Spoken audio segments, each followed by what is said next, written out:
Good morning, Wrestling Inc. Welcome, wake on up. Welcome back. It is time to get it going here. It is me, your managing editor of WrestlingInc.com, Nick Hausman, joined here as I am every Monday to talk all the news of the pro wrestling weekend. It's our good friend, Michael Wiseman. Michael, welcome back from hiatus as you went to the very cool Foo Fighters concert at Madison Square Garden last weekend.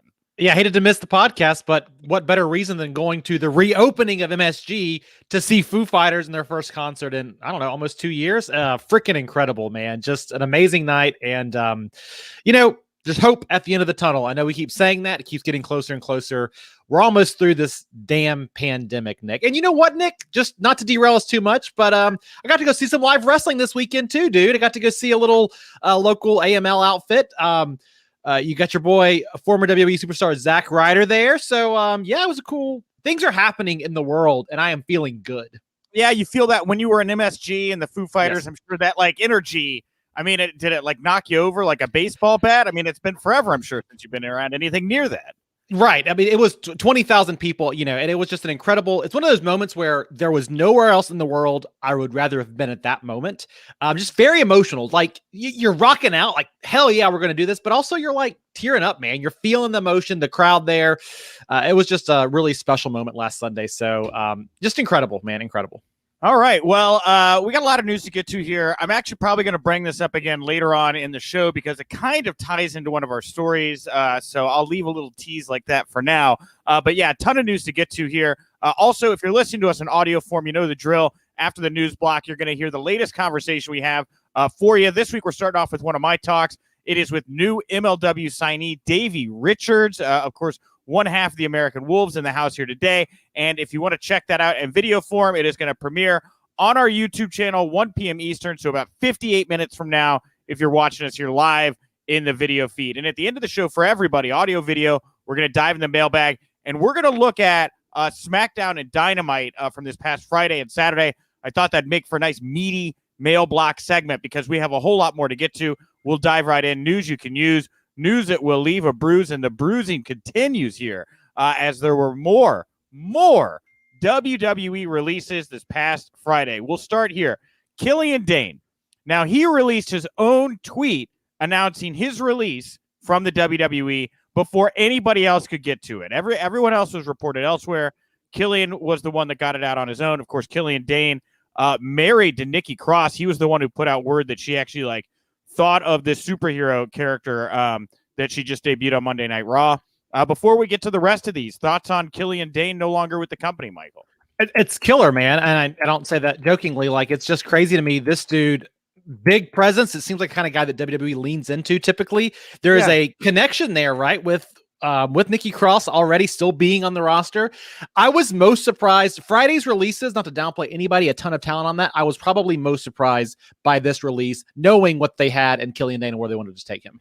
And the thing about Dane is he looked and he fit the part obviously for Sanity really well. He was more of a background character to Eric Young, but man, his stuff with Drake Maverick, you talk about taking, chicken shit, making chicken salad. That is exactly what I feel like he did with this random Drake Maverick pairing, and the guy had really won me over. I thought him and Maverick were a more than serviceable unit in NXT.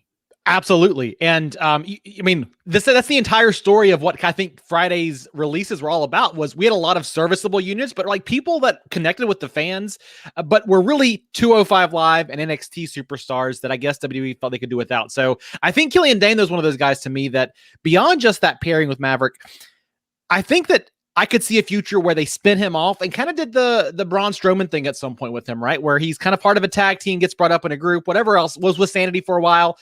But again, big dude, maybe gets tightened up a little bit on the physique, but can go in the ring. They love those kinds of dudes because they are attractions. This is an attraction, pal, right? So that's what I think we kind of lost with Killian Dane there on Friday. Yeah, and we have here, who's going to protect Drake Maverick now, says Alonzo Smith. Yeah, great question. He needs a protector. He is to be loved and protected as Drake Maverick. I guess he's a man on his own now. No more friend. It's wild that we're talking about Drake Maverick as being, he was a guy that was released, got brought back in, a storyline and all that stuff. Yeah. I don't want to say negative things about this, but I'm a little bit worried about Drake Maverick again.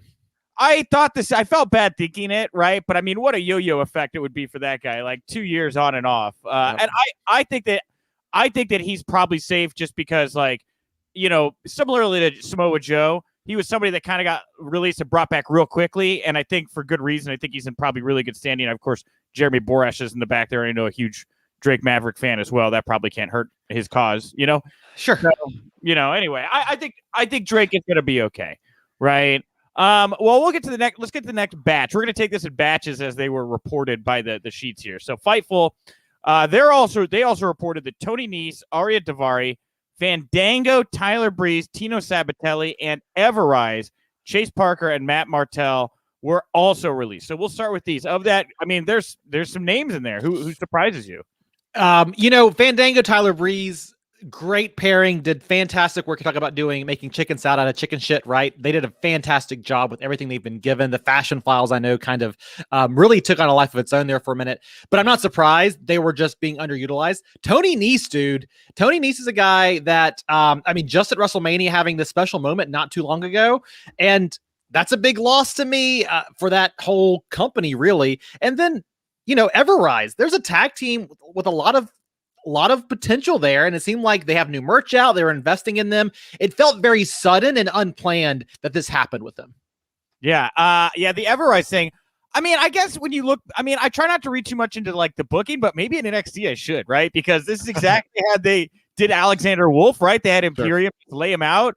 Everrise, the same thing, where they were taken out by Hit Row Records. And I remember at the time thinking, like, that's not a very strong push. But then I was like, oh, but these guys are Teflon. They're so funny, right? They don't need to be winning. Like, they could go in, fun program, 4-6 weeks with just about anybody, lose and still keep their shine. I will give the Everrise guys credit. They were right back doing their thing on their YouTube channel, the show or whatever, that just like they were doing the pre-shows, right back at it. That's the attitude, man. I think these guys are going to be just fine out on the independents. Well, I just look at this entire roster, and again, it seemed like guys like Fandango, Tyler Breeze were down there kind of being the senior leadership for all the young NXT guys, right? Great tag team to work with, know what they're doing in the ring, been around for a long time, know the business from a WWE perspective. That's something you want in your locker room, right? That's somebody who can really add back so many great stories, especially about Tyler Breeze and all of that. Fandango's been with the company, 17 years? How long was that run? It was something insane, right? It is crazy. And I'm sure he was still making pretty good money doing the NXT thing. I don't think his contract, I don't think he went down a contract. I think he stayed the same.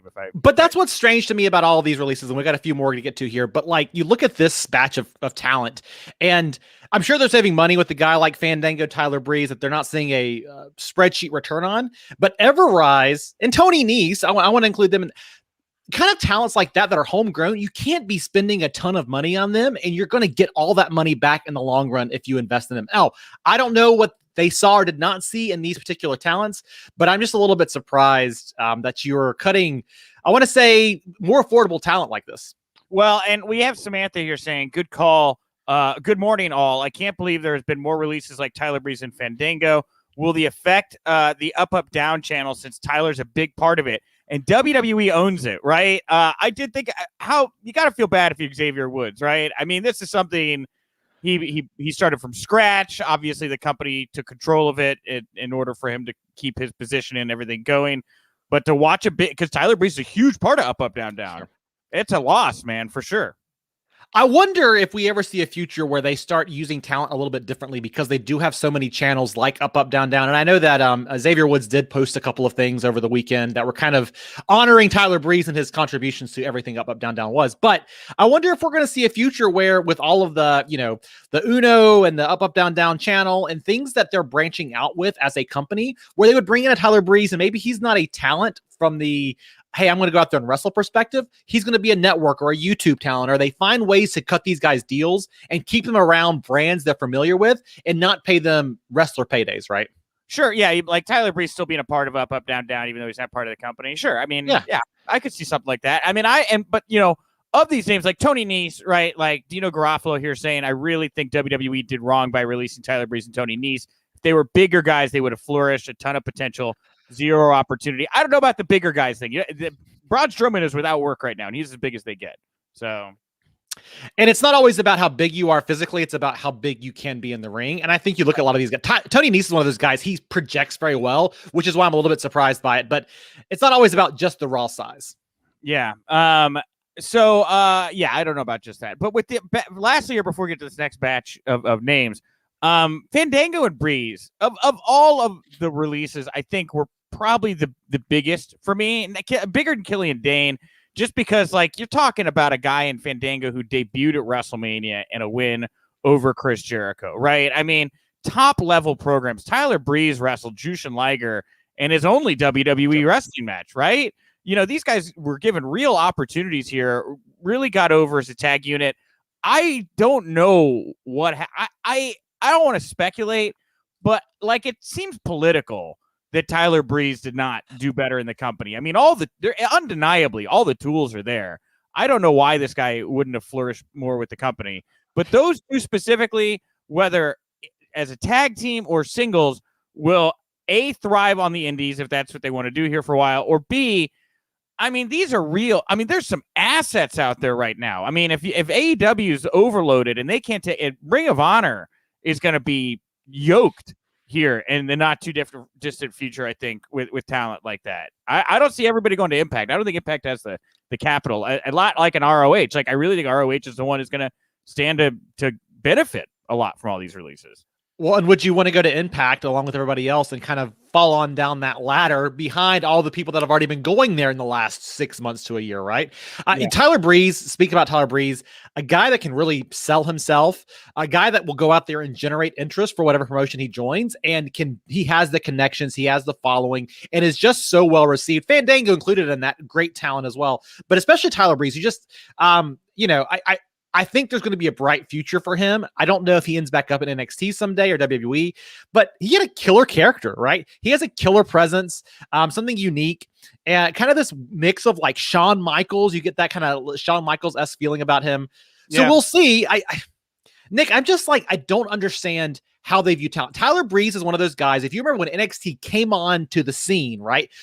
It was Tyler Breeze. It was Bo Dallas. It was Adrian Neville. We have all these names from that original TakeOver event or whatever it was before it was TakeOver that just never panned out in the company. And I just scratched my head about what are you guys doing?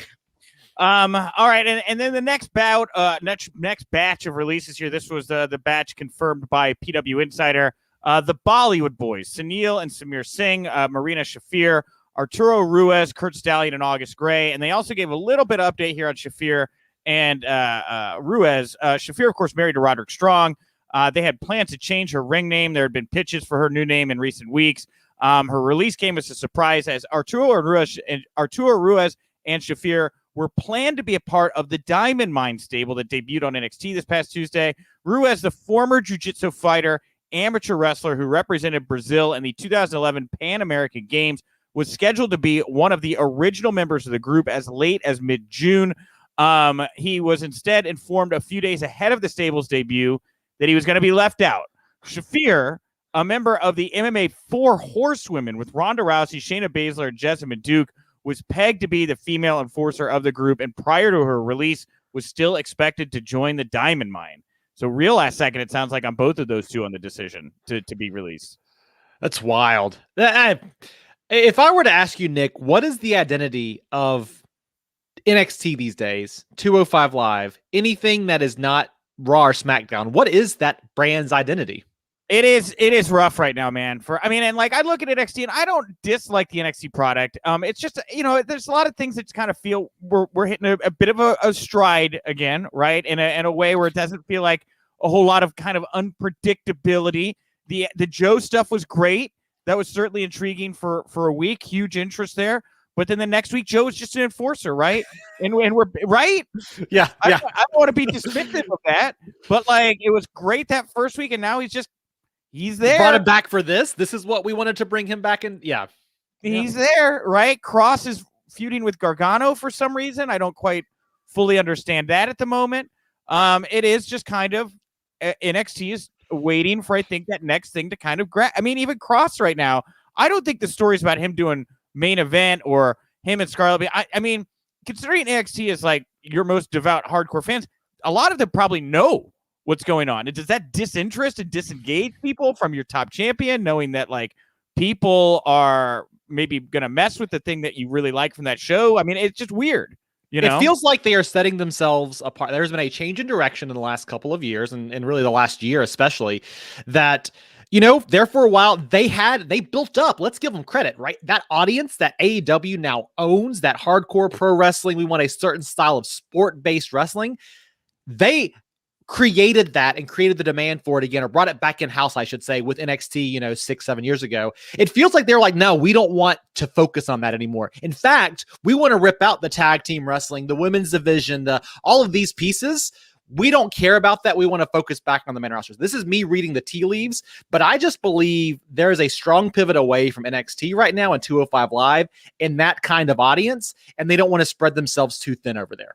Yeah, and you know, I think this has to do because, like, so I'm going to toss this in. We can double back to more of the releases. So Fightful reporting that Nick Khan, the WWE president and chief revenue officer, led a meeting at WWE headquarters where decisions were made on the talent releases that have been confirmed. As of Friday afternoon, there were apparently more names set to be released that had not been confirmed, but there were also several names that ended up being released anyway who weren't leaked via sources. And at times this year, there have been wrestlers who were, quote, saved from the chopping block at the last minute. It was also noted that several of the 205 Live superstars released were on higher contracts that WWE had been giving out to work on that brand as of late. And John Alba saying, of course, the releases, again, due to budget cuts. The Matt Min podcast saying more cuts were made due to be made back on June 2nd when there was all those other ones. Dane and Nice under 90-day. Breeze for Fandango. Singh Brothers also under 90 days, according to The Observer. Everybody else, 30-day contracts. So Nick Khan here seems to be, you know, once again, you know, removing his emotion, right? Mm-hmm. Like, you know, I don't care who you're married to. I don't care what promises have been made to you in creative. I don't care if one time you saved that last steak for Vince at the gate. I don't care. Okay. This is a dollars make sense game. All right. Do the dollars make sense in this situation here? Tell me about Killian Dane. What are we doing with him? You don't really have a plan? We're paying this guy a lot of money. You got 30 seconds. Pitch me in what we're doing with Dane. He's on the list. I really feel like it's that simple about what's going on down the line right now.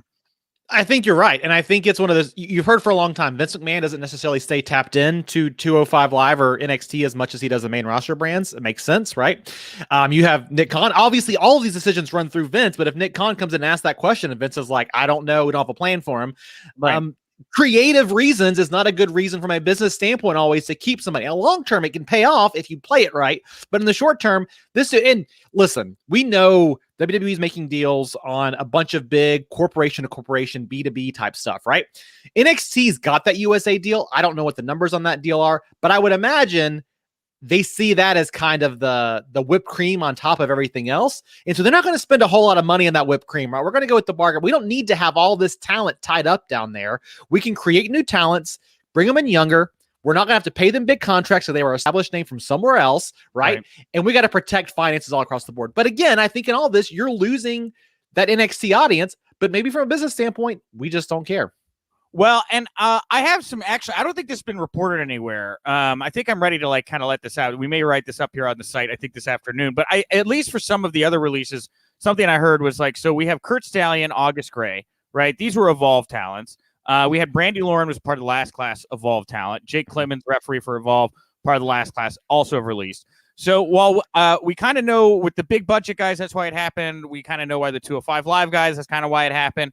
With these Evolve talents, what I heard is that this Evolve pilot thing that they were doing, you know, with Gabe Sapolsky and everything, I have heard that did not do well at all. Was not well received and completely bombed, and people didn't see Gabe's vision of it. And so because of that, the Evolve project is like donezo. And with no Evolve project, no real need for Evolve talent. So unfortunately, releases do continue. You know, I don't know what that says for the Evolve talent or not, but that at least explains like that pocket of 4 or 5 wrestlers we've seen release here over the past couple release cycles, because I think that Evolve project I don't think that the new NXT that's going to be the developmental for NXT, at least at the moment, doesn't sound like it's happening right now.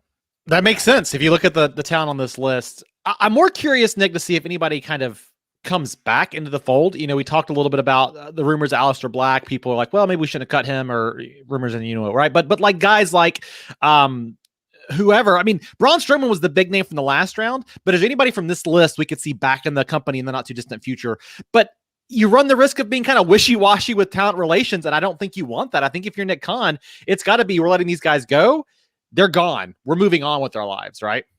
Yeah, and we have Dino here saying they start pushing Nikki Cross, release Killian. They bring back Sean Davari, release Arya. Rumors of bringing back Zelina Vega, and then they release Alistair.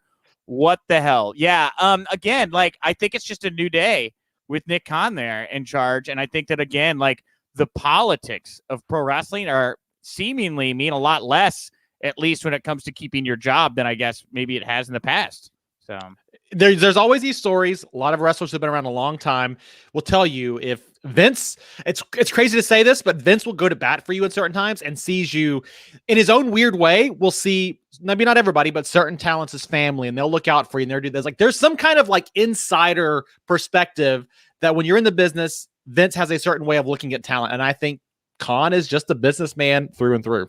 Yeah.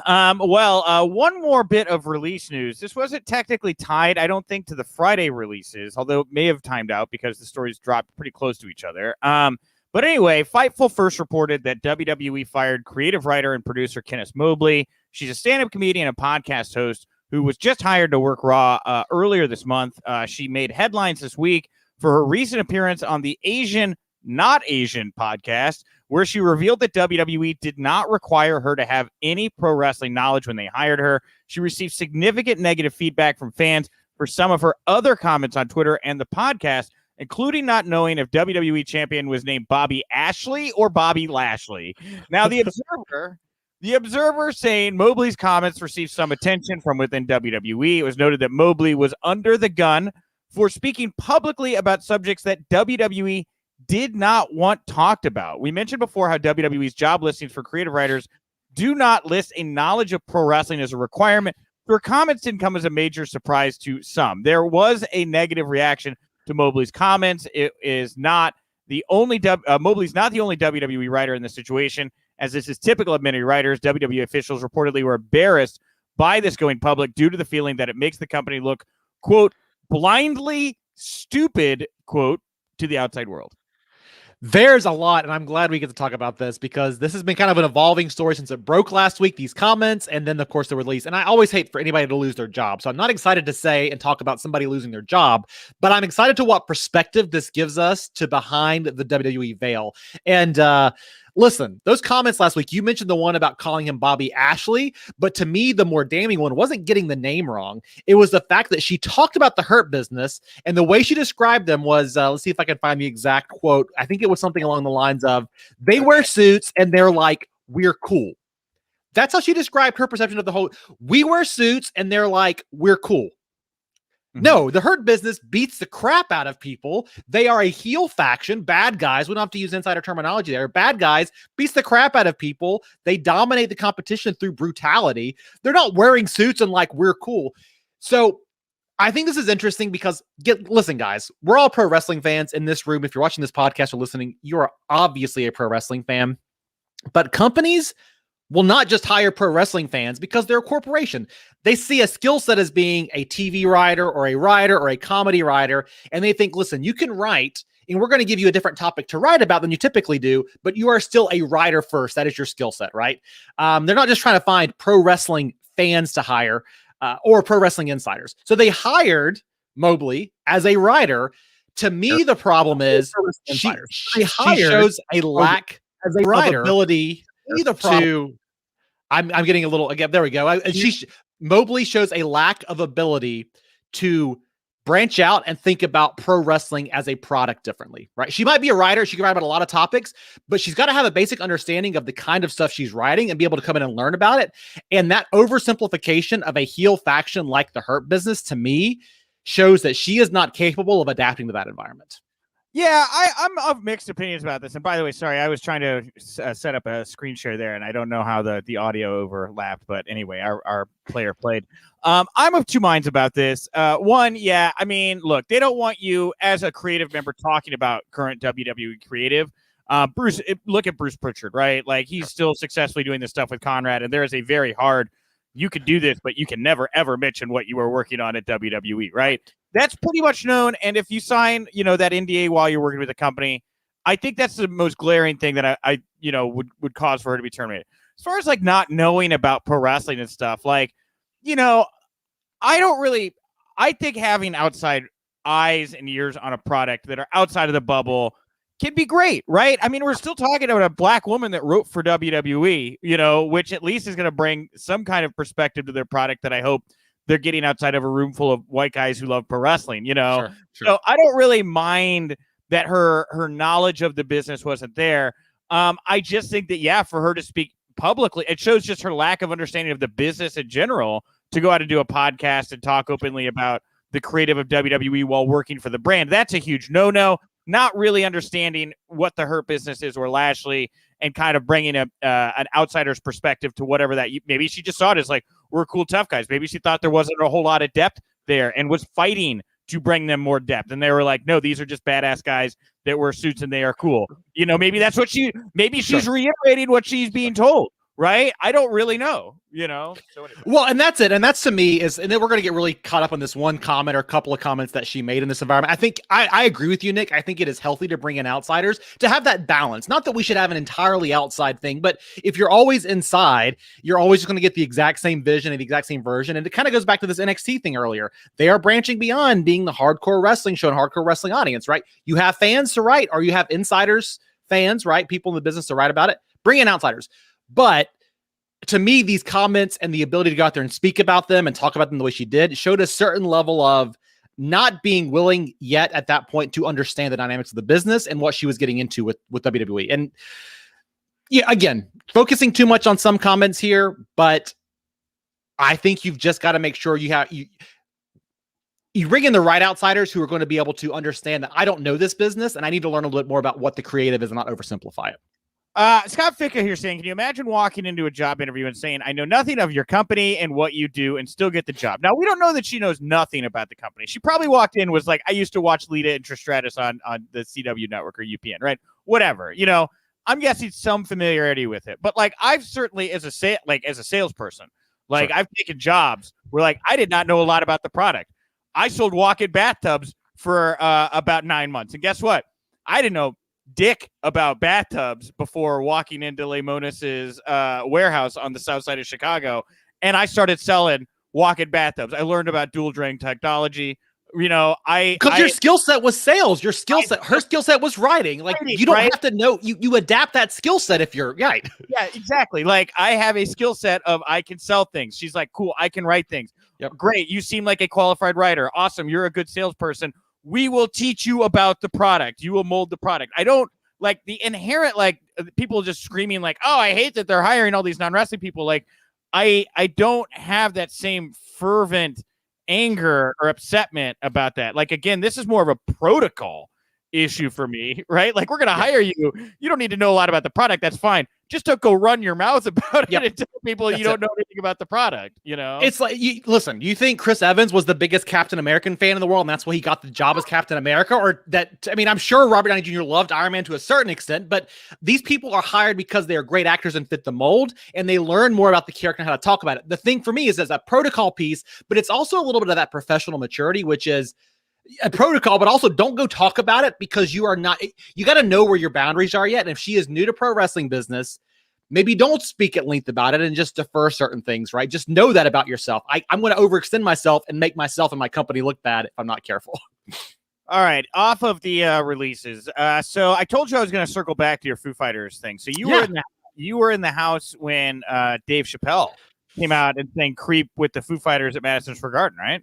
Dude, it was an incredible, special moment. Dave Grohl said, we're bringing out another Dave, and everybody's like, what? There's been rumors all day about special guests and who it was. Nobody guessed Chappelle, but the crowd was absolutely lit for that. Check it out on YouTube if you've not seen the clip of that. Okay, yeah, that's what I want to bring up. Okay, because I'm a huge Dave Chappelle fan, Foo Fighters fan. I've watched the Creep clip. It's awesome, right? It's a very powerful, amazing thing. I'm very jealous you were in the building for that. So comedian Donnell Rawlings, he took a photo with Vince McMahon at, I think this was Saturday night's Dave Chappelle and Friends comedy show. The event was in Foxwoods Casino in Mashantucket, Connecticut. And I'm going to screen share now the photo. So this is from Wrestling Inc. There's Vince with Donnell there. And look at, first of all, a lot of people have noted very tightly clenched fist. There was Vince. But he looks good, I thought. I thought this was the best Vince looked in a candid photo in a while. He's not that awful orange t-shirt he wore during the Undertaker documentary. No, I like the blazer. He looks healthy. His hair looks, he just looks like he is a younger man than what he is, in incredibly good shape. I also want to compliment because like the last couple times we've seen Vince has been like this weird, like button down into jeans with a belt look, like circa like late 90s kind of deal. Happy to see him, untucked shirt, nice dark pair of jeans with a blazer. It's a hipper look. I want to encourage Vince to stay in that lane. That's all I And I like this too because it shows that Vince is human and Vince does go out and do human things like go to comedy shows. I guess I was reading that he's a big Dave Chappelle fan and that he was apparently a big fan of the Chappelle show back in the day. And this was some rumor board or message board rumor and innuendo, so take it for what it's will. But he apparently that was part of where the Crime Time stuff came from, like it or not, which had its issues for sure. But that era, Vince McMahon is a Dave Chappelle fan, so there you go. I guess I was a little surprised by that as well. So anyway, all right, last item here before we get to Davey Richards, and then of course we'll dive in the mailbag. We're going to talk about SmackDown, Edge's return, and AEW Dynamite. But this got a ton of play. This broke late on Friday. Booker T lost his lawsuit against video game publisher Activision. So sit back. This is going to take a moment here. We noted back in February 2019, Booker had filed a civil lawsuit against Activision Publishing, Activision Blizzard, and Major League Gaming Corp., claiming the look of a Call of Duty Black Ops 4 game character, David Prophet Williams, was based on the comic book version of Booker's G.I. Bro character, which he used in the early 90s, again in the late 90s for WCW. Booker's suit said he owns copyrights to the character, and he was claiming copyright infringement as he was never contacted about the usage. Booker's suit noted that the game generated over $1 billion.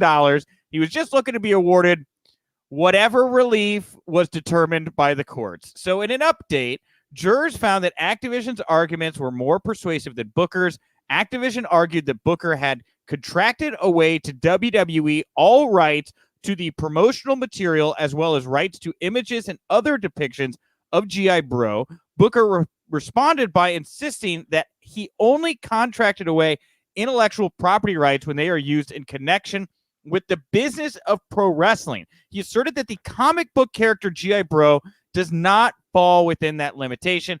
Activision also argued that Huffman had exaggerated similarities between G.I. Bro and a promotional poster and an image of Prophet owned by Activision. Activision maintained that both characters were merely involved both characters merely involved black military men with dreadlocks standing in a generic military pose while holding weapons, and Booker disputed the characterization, stressing the similarities were significantly closer than the generic depiction offered by Activision. And once again, we're going to go to the screen share. Here are the two photos side by side. And I'm not going to lie, I looked at this for like a minute this morning, and I was like, that's pretty close, man. That's pretty close, in my opinion. I don't know about you. There's a lot of legalese in here, so I can't exactly expound upon why this judgment was made the way it was, but I think Activision got away with one right here, honestly. They do look similar, and I know we could say any black man in dreads wearing military fatigues looks that way, but not any black man in dreads wearing military fatigues is G.I. Bro, who has been around since the 90s. So copyright gets tricky, though.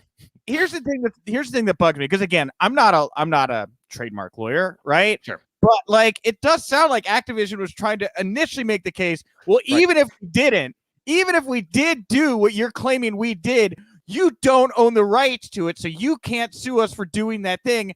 Like, I guess kind of tacitly implying maybe WWE would have better standing to sue them, which is, I don't know that I'd want to poke that beef, right?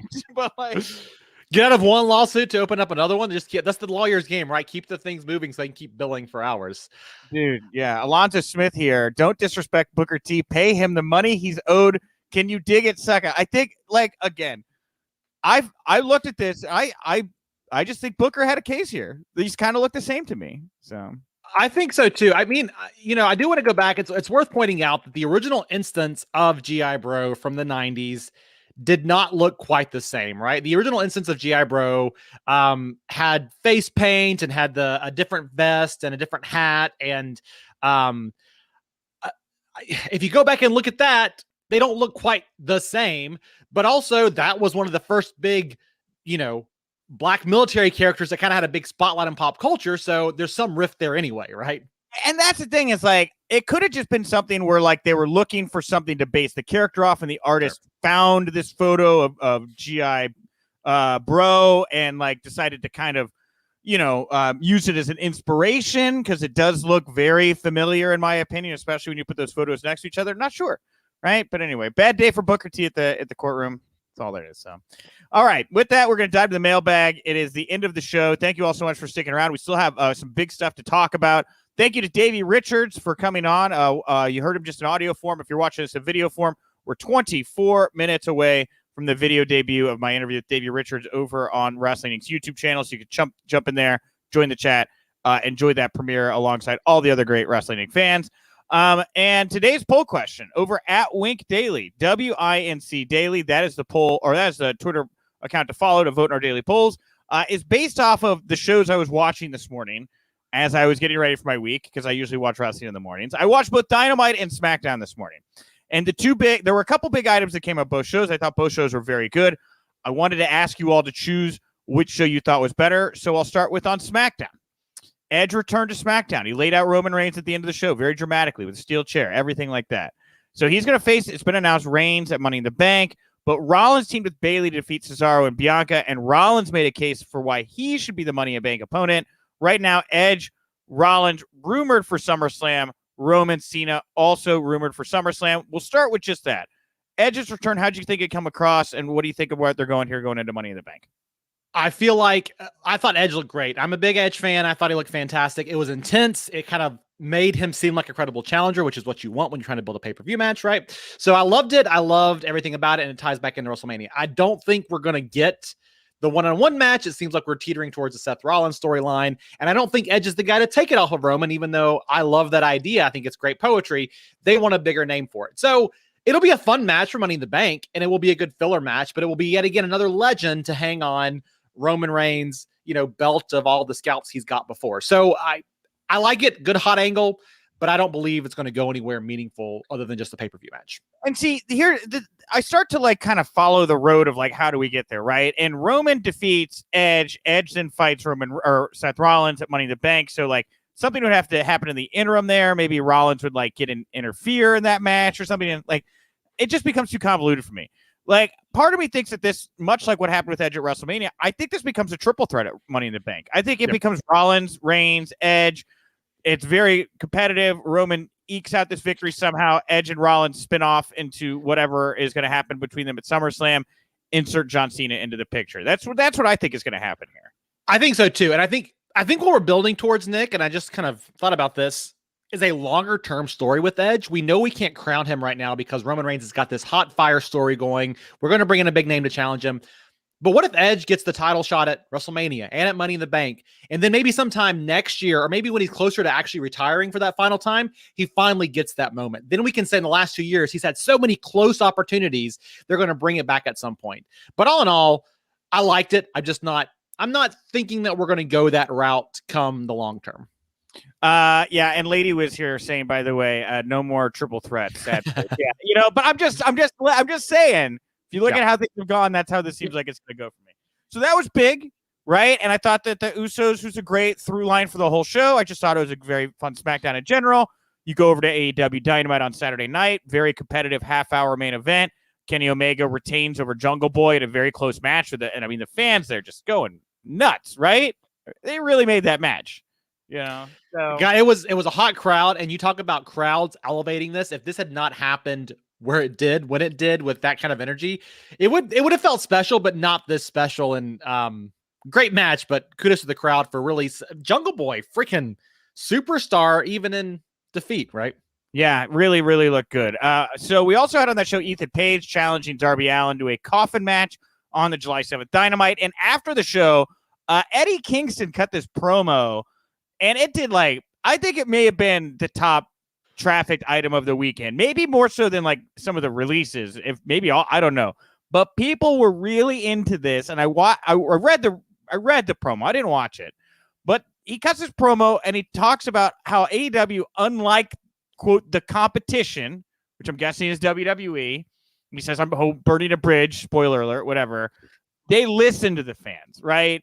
And of all the things you can do to kind of like take a shot at somebody else, like this seemed a little, I don't want to say soft derisively, but this seemed like a softer shot. This was not like, hey, thanks for firing all my friends. I hope they all find work here. You know, like this seemed like playful jab at best. This did not come across as aggressive to me. So. Yeah, I think you're right, but it's somebody talking about the it still has meaningful purpose behind it when somebody says that. So, but it wasn't, like that's been buzzing, man. People out there will gravitate to this stuff. People still want that friction between the two companies. Yeah. So, so I asked everybody who had the better show. Was it SmackDown or Dynamite? Who do you feel had the better show, SmackDown or Dynamite? Michael? I think Dynamite had the better show. I think maybe I liked parts of SmackDown better, but overall, stem to stern, I think SmackDown got it for me. Well, I'm surprised. Dynamite got it for me. I apologize. About 200 votes here in the past hour. 55% of people chose SmackDown. 45% chose Dynamite. So more people, barely by our poll here, which is not scientific in any way, they chose SmackDown over Dynamite here. And seeing Alonzo, SmackDown, Braddock, SmackDown, right? I mean, there's a lot of, we have Braddock here saying more people watched SmackDown last week. I don't even know what that means, but okay. Anyway, yeah. So, and Antonio here saying Dynamite. It was still very close, but it is, it used to be the conversation was Dynamite NXT. Now I feel like we're moving in the goalposts a little differently now, and I wanted to see how Dynamite fared against what is arguably WWE's most creatively fulfilling show. But Nick, here's for me the thing that makes a difference. That crowd, dude, if you had Edge's return and that beat down in front of a crowd, I think maybe I would be saying a different response, because there's just an emotional connection that happens when fans are out there screaming, cheering, all that jazz. Yeah, absolutely. All right. Well, hey, Alonzo he still believes NXT, that's the best WWE brand in at the moment. So I'm sorry, man. Roman Reigns, the only franchise player they got. So anyway, all right. Hey, we're going to wrap it there. We don't have time for comments today, unfortunately, but we will dive deeper into the mailbag tomorrow. On tomorrow's show, I'll be back. I'll be joined by Second City Chicago's EJ Cameron. And on tomorrow's show, we're going to play part 1 of my conversation with Dr. Frank Ramascavage. And Dr. Frank Ramascavage, Michael, I don't know if you know him or not, or if you're familiar, but he used to be a WWE doctor from 1993 to 2006. He was the one who rode in the ambulance with Steve Austin to the hospital after he broke his neck. He's the guy who took the teeth out of Mick Foley's nose and put them on ice. He has seen a lot in WWE, his time with WWE, and it's a really because the guy obviously is a huge wrestling fan, loves the company, has a lot of great stories.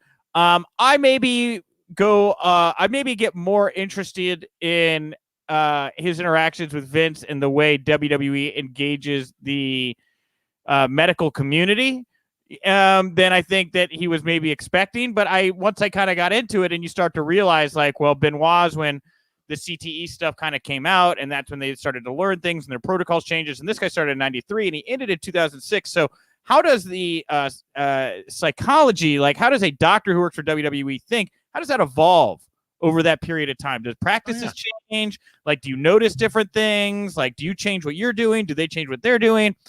I was very compelled to ask a lot of questions in this interview about how WWE's medical processes have evolved over time. That's the right conversation, dude. I'm excited to hear it. This sounds great. Yeah, it is. And I can't stress enough either. This man is a character, like in a world of cartoon characters in pro wrestling. Dr. Frank is a character.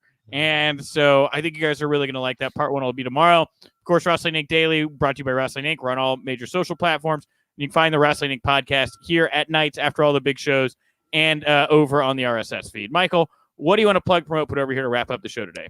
No, thanks for having me, Nick. This was a lot of fun today. Enjoyed talking about everything. So I am on Twitter. I am at The Real Wiseman. If y'all want to stay in touch throughout the week, while they're doing the rest of their shows.